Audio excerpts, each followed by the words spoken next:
Општина Кочани за годинава ја прошири листата на услуги во програмата за социјална, детска и здравствена заштита, при што воведе мерка за основни систематски прегледи со анализа за превенција на болести кај мажите и кај жените. Со правилник и со договор за соработка со јавната здравствена установа Општа болница со проширена дејност од Кочани, уредени се начинот и условите за одобрување на финансиската помош кај социјално загрозените граѓани.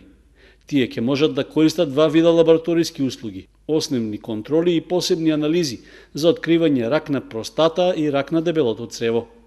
Од секторот за општи и правни работи од Општина Кочани информираат дека оваа мерка е внесена за да создаде можност за превенција од тешките болести кај социјално ранливите категории, но и како родово одговорна мерка од областа на здравствената заштита во која им се дава еднаков пристап до здравствените услуги и на мажите и на жените.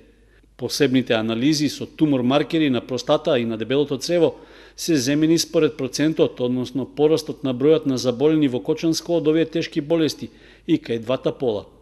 Финансиската помош за анализи и лабораториски услуги за рано откривање болести е во висина од 2000 денари по барател. Според програмските документи на Општина Кочани, за овие лабораториски услуги годинава се определени 30.000 денари.